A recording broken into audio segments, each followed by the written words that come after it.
Docente, compañeros, buenas noches. Mi nombre es Rocío Ginia Pasayanqui y procederé a exponer los procesos de cambios y la continuidad política, económicamente y social que se desarrollaron en el Perú entre los años 1930 y 1990, así como su influencia de la conformación del Perú contemporáneo, y asimismo formularé y defenderé una postura crítica respecto a si la reforma agraria puede considerarse beneficiosa desde una perspectiva política, económica y social.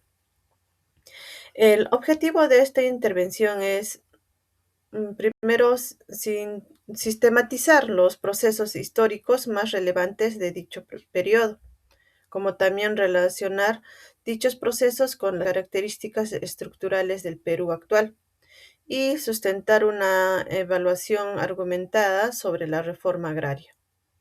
Bueno, en el ámbito político, la década de 1930 se caracterizó por una significativa inestabilidad institucional, como el golpe de Estado, gobiernos de facto y un predominio de las élites tradicionales.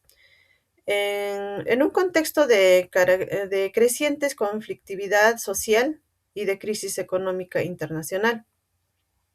Desde una perspectiva económica, el Perú mantenía una estructura agroexportadora, dependiente de la exportación de materias primas, con una industrialización incipiente y una marcada concentración de la propiedad de las tierras. En el plano social, prevalecía una sociedad profundamente desigual, con amplios sectores rurales, indígenas y campesinos excluidos de los derechos políticos y del acceso a servicios básicos, como también la educación y la participación ciudadana. En el periodo comprendido entre los años 1940 y 1968, se observan tanto transformaciones como continuidades. Políticamente se produce una mayor institucionalización del sistema político, fortalecimiento de partidos políticos, la realización de elecciones y ampliación nominal de la participación. Pero sin embargo, la democracia seguía siendo frágil, con la persistencia de la influencia de las élites tradicionales y de las Fuerzas Armadas en la vida política nacional. En el ámbito económico, se implementa una política de sustitución de importación y de industrialización dirigista por parte del Estado. Esto genera un crecimiento urbano sostenido, la expansión de la clase media y la consolidación de sectores industriales en la costa. También en el plano social se intensifica la migración campo-ciudad. Se fortalecen los sindicatos y los movimientos sociales, y también emergen demandas estructurales por reforma agraria, la educación y los derechos laborales. En el año 1968 se produce un golpe militar que instaura el gobierno revolucionario de las Fuerzas Armadas. Esto liderado por el general Juan Velasco Alvarado, quien impulsa un proyecto nacionalista, estatista y reformista, con un claro carácter antioligárquico. En el año 1969 se promulga la reforma agraria, mediante la cual se expropian las grandes haciendas y se distribuye la tierra, con el objetivo de transformar la estructura agraria tradicional y empoderar mm, al campesinado. También se crean cooperativas agrarias y empresas agrarias de propiedad social y estatal. Bueno, políticamente, la reforma agraria debilita significativamente a la oligarquía terrateniente y fortalece el papel del Estado como actor central de la transformación social. Económicamente, genera una profunda disrupción productiva debido a la falta de gestión eficiente de créditos y de asistencia técnica. Socialmente, reconfigura las relaciones de propiedad y de poder en el campo, aunque no siempre con resultados sostenibles.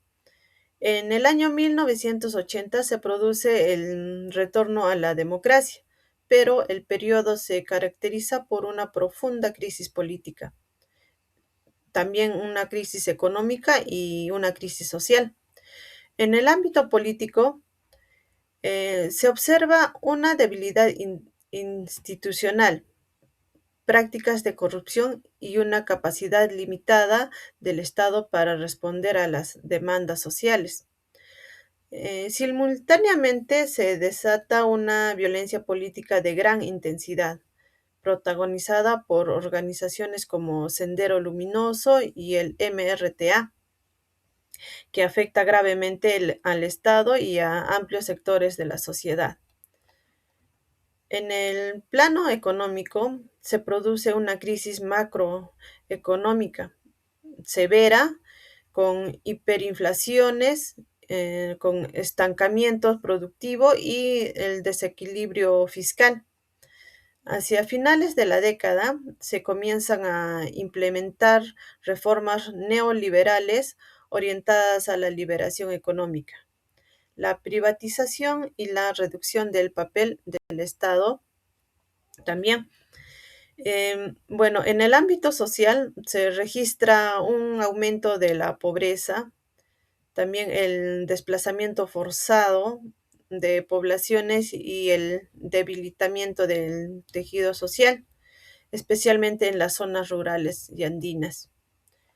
La herencia de este periodo histórico se manifiesta claramente en el Perú contemporáneo.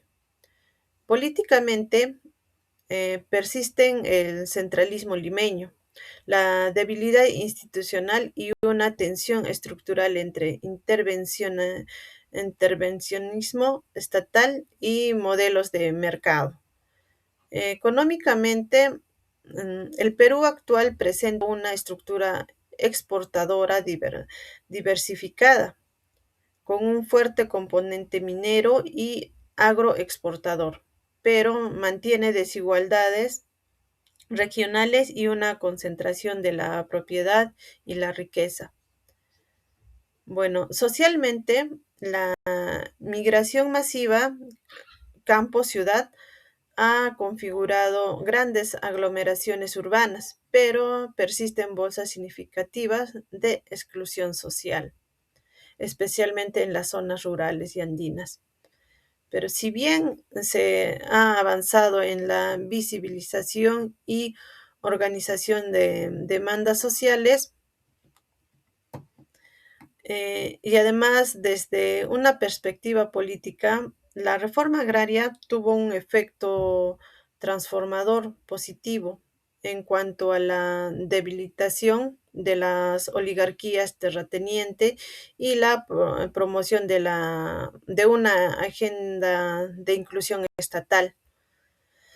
No obstante, su implementación autoritaria, la falta de sostenibilidad institucional y las tensiones políticas subsiguientes limitaron sus efectos democráticos a largo plazo.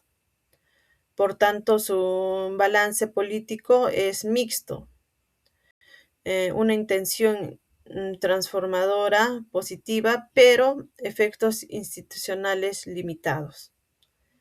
En el plano económico, la reforma agraria buscó modernizar la estructura agraria y redistribuir la tierra, pero la práctica generó una caída de la productividad de muchas zonas debido a la ausencia de créditos, también a la asistencia técnica y los mercados adeudados, así como a una gestión estatal ineficiente.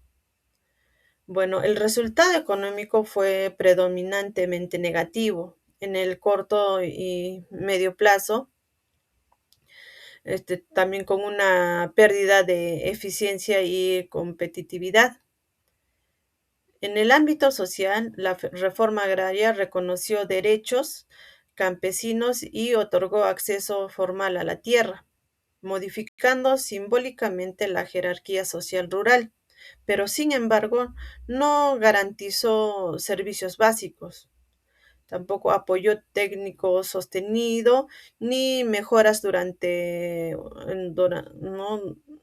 mejoras duraderas en la calidad de vida.